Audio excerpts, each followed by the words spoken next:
This is the third attempt at a video this week. And by third attempt, I don't mean this is the third time that I've tried this, because for me, if it doesn't work the first time, that's it. It wasn't meant to be. But it's the third attempt at a video that I've done this week. I nearly did one with the new moon. And the reason I nearly did one was an underlying message of assumptions and judgments and not feeling good enough and expecting things to be a certain way. With the new moon linked to the Nine of Swords, I really felt that journey leading up to it.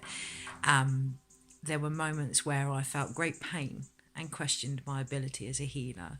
There were moments where I felt great anger and questioned my ability to be at peace. And it all came down to that questioning, that judgment of how I should be feeling and what I shouldn't be feeling.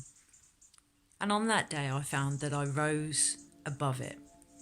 You know, the new moon is linked to Gemini, which is the lovers. And I didn't get caught up in reflection. I didn't get caught up in my actions. I didn't get caught up in the masculine and the feminine side of things. I rose above it and became a union of it all and held space.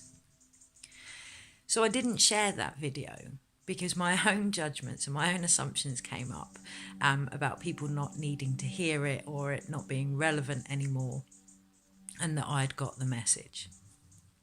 And then yesterday I was taking my dogs for a walk, and I kept getting a real clear feeling of, again, an underlying message with this new moon in Gemini, only this time it felt more about standing in our own connection and our own ability to interpret what we were receiving.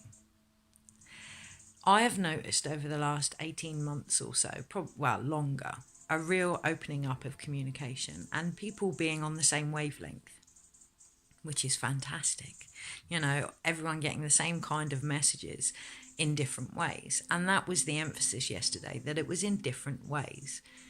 But I also felt that there was a lot of people, myself included, not sharing this dialect, this conversation, whether it had come from the earth or spirit or source or, you know, just everyday things.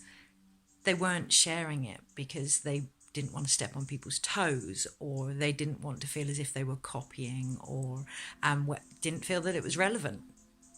And yesterday what really came up for me was this universal language, this yearning to be heard, whether you want to call it from source or our higher self or from the earth, but these underlying messages that wanted to be heard, and that we can all decipher these messages in our own way, from our own experience, and that it was our job as storytellers to pass on this information. And there would be people that resonated with us and people that resonated with other people. And that's what we do in different vibrations and different frequencies. We see or feel or translate these messages differently and match up with people that do the same.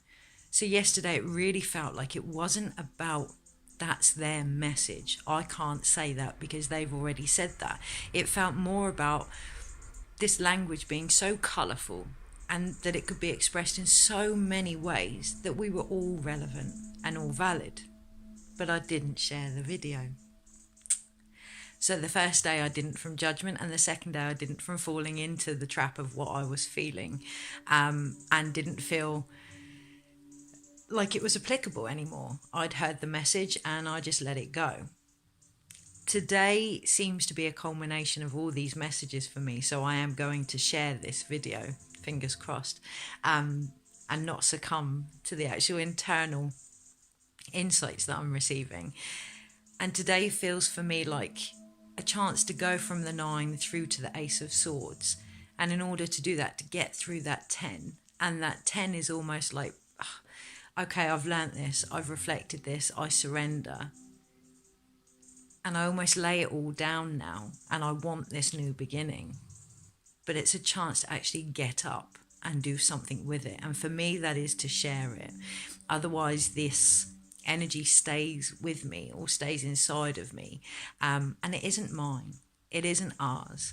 Like the Ace of Swords, we are here to channel this energy to add our experience to it, to add our energy to it, like a symphony of music, but to get that sound out there. So that's what I'm doing. I'm almost practicing what I preach, and not just holding on to this guidance. I'm getting it out there. I'm telling my story, or the story that I've seen. And that feels like the main energy for today. We've reflected over this new moon. We've released the things that no longer serve us, and we've come back to a place, almost a full circle, of what we don't want to take forward. Are you going to stay there? Are you going to stay in this space of knowing what no longer serves you? Or are you going to take that next step and start initiating what does serve you? And how are you going to do that? I'd be really interested to hear in the comments below.